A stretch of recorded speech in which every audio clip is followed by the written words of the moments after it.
On a assisté le 20 mai 2024 au boulevard du 20 mai à Yaoundé à une démonstration de force du parti au pouvoir.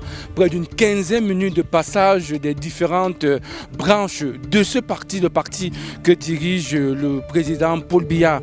Quel message voulait faire passer cette formation politique à ses adversaires, à ses détracteurs? Nous sommes allés à la rencontre du docteur Jules Raymond Foula qui revient aussi sur les déclarations de Maurice Kamto qui a annoncé 2 coups d'État en préparation au Cameroun. Le premier coup d'État électoral par Election Cameroun et le coup d'État militaire pensé et conçu par certains administratifs qui naturellement appartiennent au RDPC. Que pense-t-il de cela? Que fait le RDPC au regard des allégations aussi graves que celles déclarées par un homme politique?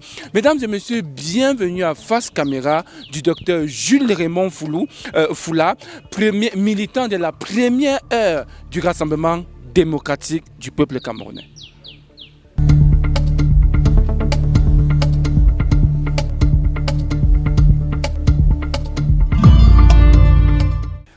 On a remarqué qu'il y avait toute une semaine. Il y a eu le lancement la semaine par le ministre de la Jeunesse qui était à l'ouest du pays. Donc c'est toute une semaine d'activités culturelles, économiques, sportives, intellectuelles et même politiques. La deuxième innovation, c'est quand même au niveau de la retraite au flambeau qui a eu lieu le 19, qui a été très courue et qui s'est parcouru dans tous les arrondissements de la cité capitale, Ongola et Ondo. Le troisième aspect positif, c'est justement le défilé au boulevard. Beaucoup de gens annonçaient le chef de l'État absent. Beaucoup de gens l'annonçaient même hors de la ville, hors du pays. Mais il est bel et bien venu et on a pu constater que le chef de l'État, je ne veux pas dire qu'il ait une forme extraordinaire. Vous savez, c'est un humain. Mais on a vu que le chef de l'État était encore très solide, très lucide. Merci pour ceux qui s'en inquiètent. Que le chef de l'État a résisté parce que vous avez vu durant le passage, vous savez que par exemple le défilé militaire a cette particularité que quand les troupes sont à pied, c'est-à-dire ceux qui défilent à pied, le chef de l'État a l'obligation, parce qu'il est le chef de l'armée, d'être debout. Et il était debout du début à la fin. On a aussi remarqué que lors de la soirée, au palais de l'Unité, le chef de l'État était encore présent et il a échangé avec ses invités qui venaient des 4 points du pays. Donc j'avoue que c'était une fête très réussie. Et aussi le fait qu'on a tamisé les partis politiques. Pourquoi je parle de tamis? Thierry, il y en a plus de 400 au dernier des comptes. Et il y a une polémique stérile qui disait que le préfet a demandé qu'on ne prenne que quelques-uns. S'il fallait faire défiler les 400 partis politiques, je crois que jusqu'au moment où nous parlons, nous serons encore en train de défiler. Donc le préfet a donc fait un tamis justifié par le fait qu'il y avait présent au Parlement. Au Parlement, avoir des élus d'eux et aussi éviter quand même le spectacle qu'on vit dans certaines formations politiques où vous avez des gens qui sont prêts à aller même au coup de poing pour en découdre. Qui est le président, qui n'est pas le président, qui est... Vous voyez, devant le président public, vous n'avez pas venu régler vos comptes.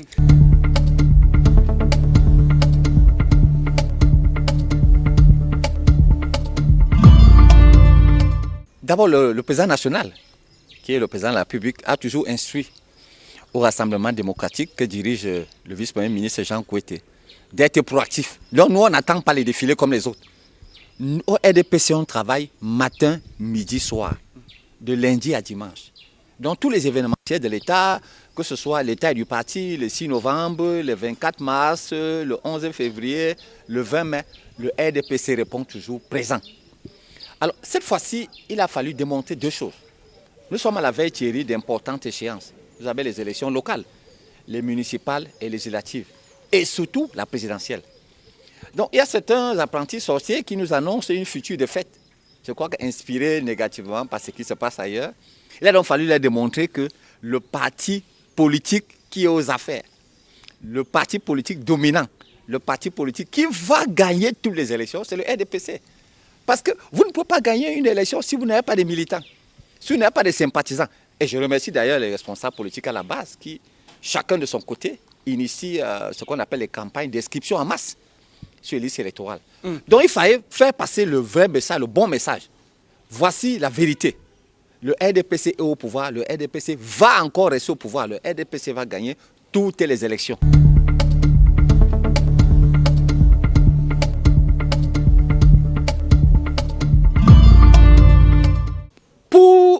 les textes de notre formation politique désignent notre président national comme le candidat naturel. Ce qui veut donc dire qu'à ce niveau-là, le débat est clos.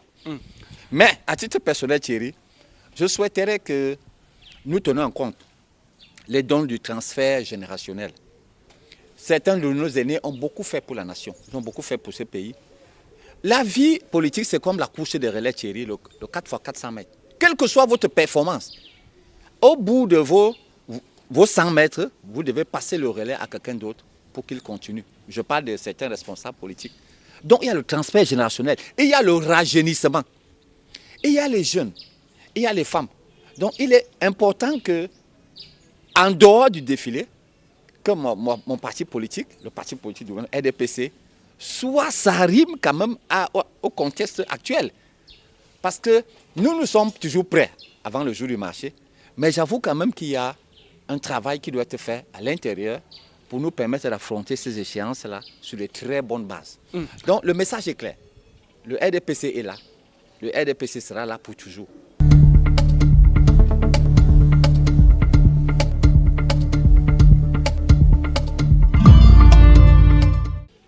D'abord, on est d'abord surpris par cette compassion de la 25e heure, parce que ces messieurs n'ont jamais exprimé le plus grand respect pour les institutions, le plus grand respect pour le président de la République lui-même, lui qui a attaqué matin, midi, soir.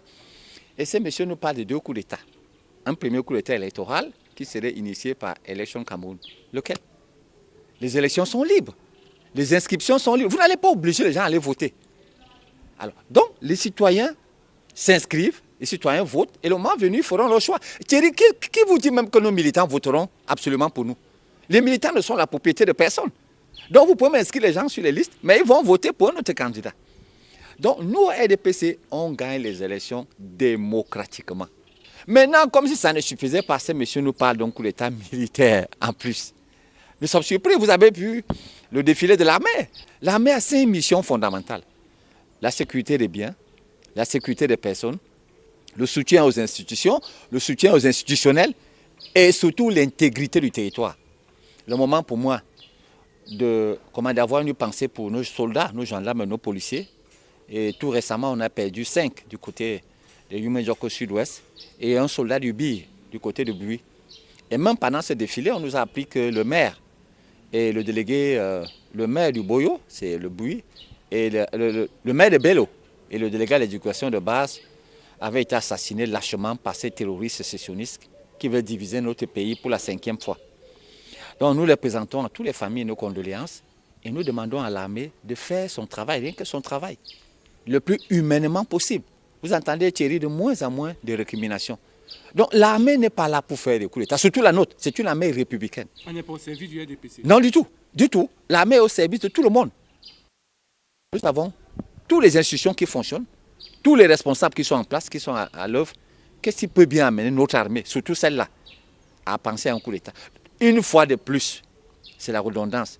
J'inviterai plutôt ces hommes politiques de la 25e heure, ces hommes politiques, si on peut me les appeler ainsi, à faire d'abord l'aggiornamento, balayer devant leur propre porte, essayer d'avoir un programme politique convaincant.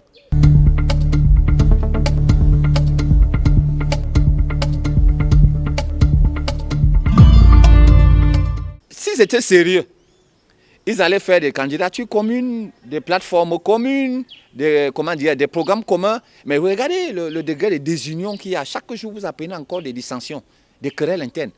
Vous comprenez qu'on n'a pas affaire à une opposition sérieuse. Donc, nous, ça ne nous plaît pas. Mais ça ne va pas nous empêcher de travailler. Nous, on va travailler pour gagner toutes les élections démocratiquement. C'est pour ça qu'on va commencer d'abord par les mairies, par les législatives, c'est-à-dire à l'Assemblée nationale, et on va couronner par la présidentielle. Et notre candidat sera vainqueur par les moyens démocratiques possibles. Donc il n'y a pas de coup d'État électoral en préparation. Comment vous expliquez qu'il ne se focalise que sur la présidentielle? Vous n'avez aucun maire, aucun député, aucun sénateur, aucun conseil régional. Ça ne dit pas la base. Ce n'est pas parce qu'on vous connaît ici qu'on vous connaît dans les zones rurales, Thierry. Le vote est rural. Qui vous connaît dans le vote le rural, c'est plus de 70%.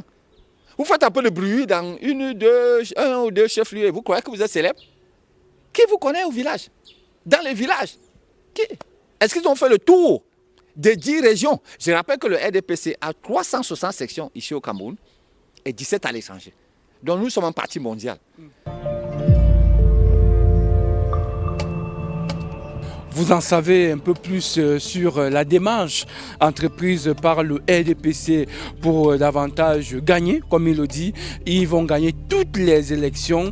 Ils travaillent sur une base quotidienne pour inciter les militants à s'inscrire à la fois sur les listes électorales. Pour eux, les déclarations du professeur Maurice Kamto sont des épiphénomènes. Ils sont habitués à ce que lui, il a appelé ces politiciens de la 25e heure. J'espère que vous avez été édifiés et que vous savez dorénavant distinguer le bon grain des livrets.